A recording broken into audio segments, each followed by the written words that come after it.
Hello there gorgeous gamers and welcome back to Pure Play TV, and in this one we're dealing in 8s, quarters and ounces in Weed and Greed on PS5. Yes, another Schedule 1 ripoff, but you know what? Like the hash I sometimes get when times are hard, it ain't half bad. Watch on to find out why this digital dope dealing sim surprised me. I'll be honest, weed is a hobby of mine. I like it, I love it.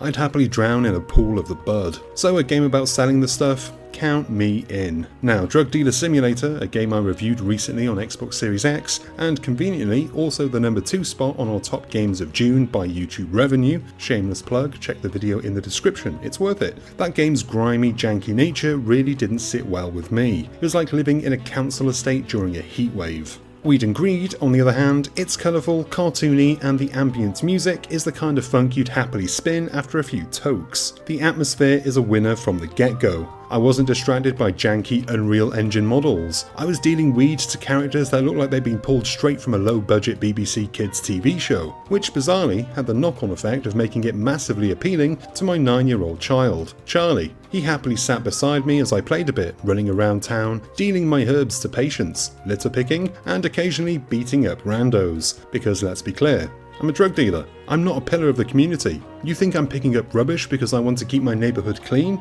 No fam, that rubbish is worth money, and I'm in the business of making it, so you can bet your last pre-roll I'll be collecting cans and bottles on my way to the next drop-off. Trash for cash. Hey, laugh, but I decked out my entire dealer lair using the money gained from collecting trash off the streets. It's the ultimate rags to riches story, if rags were actually discarded pop cans. Weed and Greed wears its inspiration as clear as day. It's basically running around in a lawsuit, which can't be comfortable in this weather. But hand on heart, I've never actually played Schedule 1, and as it's not on console, there's an open market. It's being flooded with cheap and nasty knockoffs, all taking the same simple concept and repacking it in a cartoony aesthetic. But to be fair to Weed and Greed, the developers have done their homework. They've put together a game that looks decent enough. The graphics are not aiming for realism, but they're clean and never a distraction. It runs really well too, with the only slowdown coming from me hitting the bong between deals. The controls are easy to navigate, and when it comes to the fiddly mixing, where you're cutting your product with enhancements, it's simple and intuitive. Something I definitely cannot say for Drug Dealer Sim, which really gripped my tits with how fiddly it was just to bag up some bud.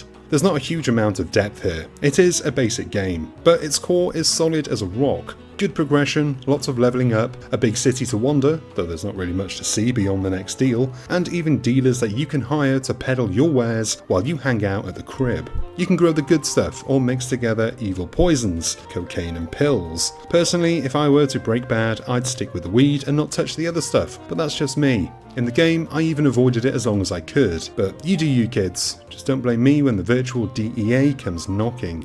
Overall, I honestly can't say that much bad about Weed and Greed. Yes, it's derivative and unoriginal, but let's be real, that's what this industry was built on. Stealing other people's ideas and then trying to do a better job, just different enough to avoid a judge. Without playing Schedule 1, I genuinely can't say if it does either any better. All I know is that I had a bit of fun running around, dealing my weed, and surprisingly avoiding the cops. It's the simple pleasures in life, and you could do a lot worse when it comes to these kinds of games. So Weed and Greed gets a thumbs up from me.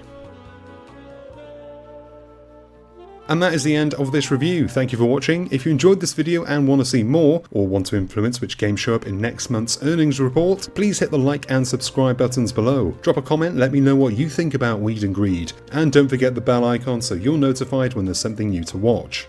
I've been Chris, you've been gorgeous, and I'll see you on the next one. Until then, wagwan me brothers!